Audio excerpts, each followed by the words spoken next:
পেলে মাছের পাতুরি মজাদার একটি খাবার। চলুন কিভাবে তৈরি করলাম দেখে নিই।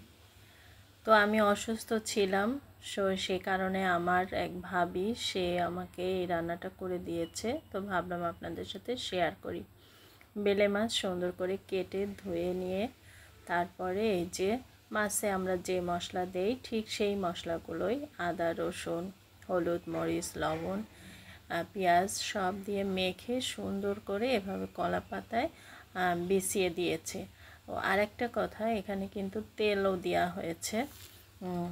তো সব দিয়ে ভালো করে এভাবে কলা পাতায় দেখুন কিভাবে বসিয়ে দেওয়া হচ্ছে চেপে চেপে। এরপর পাতাটাকে চারপাশ থেকে এরকম সুন্দরভাবে মুড়িয়ে নেওয়া হচ্ছে যাতে বের হয়ে না যায়। আসলে রান্না একটা শিল্প, এটা তো বটেই। আর এখানে যত যত্ন করে করা হবে ততই খেতে মজা লাগবে। তো এবার এরকম একটি লোহার পাত্রে আমি এইভাবে দিয়ে দিয়েছিলাম, ভাবির সাথে সহযোগিতা করছিলাম। তো এই যে ভাবি এরকম সুন্দর করে বসিয়ে দিল, তারপরে একটি ঢাকনা দিয়ে ঢেকে দেওয়া হয়েছে।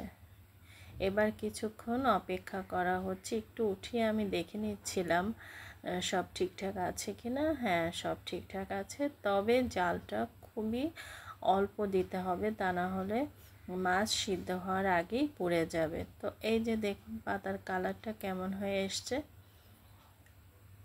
আমি একটু খুলে দেখার চেষ্টা করছি, দেখি দেখানো যায় কি না আপনাদেরকে। এই যে দেখুন, একটু গরম তো ধরতে একটু কষ্ট হচ্ছে। তো এই যে পাতাটা সরিয়ে দেখে নিচ্ছি, সুন্দর একটা ঘ্রাণ বের হচ্ছে। আর এই যে দেখুন নিচটা কিন্তু খুব সুন্দর ভাজা ভাজা হয়েছে, মাছও সিদ্ধ হয়ে গেছে। আর তেলটাও কি সুন্দর ভেসে উঠেছে। এবার যে কাজটা করতে হবে সেটা হচ্ছে এটা উল্টিয়ে দিতে হবে। তো দেখতে হবে যে আরও কলা পাতা অ্যাড করতে হবে কি না, সেটা দেখে তারপরে আবার পাতা অ্যাড করতে হবে, তা না হলে উল্টিয়ে দিলেই হবে। তো সেই জন্য এই যে একটা কলা পাতার উপরে ওটাকে নিয়ে নেওয়া হয়েছে। দেখুন এই যে, তা মনে হচ্ছে আলাদাভাবে আর পাতার প্রয়োজন হবে না। তো এভাবেই আবার উল্টিয়ে দিয়ে দেয়া হবে। এই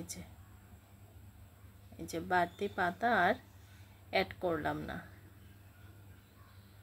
তো এবার আবার সুন্দর করে গুছিয়ে গাছিয়ে তারপরে আবার ঢাকনা দিয়ে ঢেকে এখন অল্প জালে অনেকটা সময় নিয়ে ওয়েট করতে হবে।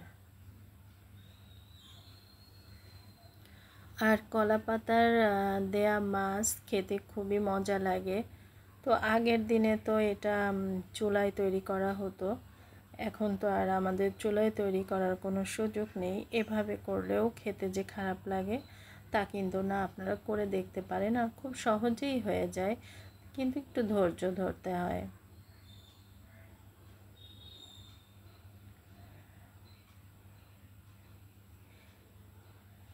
মনে হচ্ছে পুরোপুরি রান্নাটা হয়ে গেছে। আমি একটু খুলে দেখানোর চেষ্টা করছি, দেখুন কি সুন্দর মাছটা পোড়া পোড়া হয়েছে। আর খেতে কিন্তু খুবই ভালো লাগবে।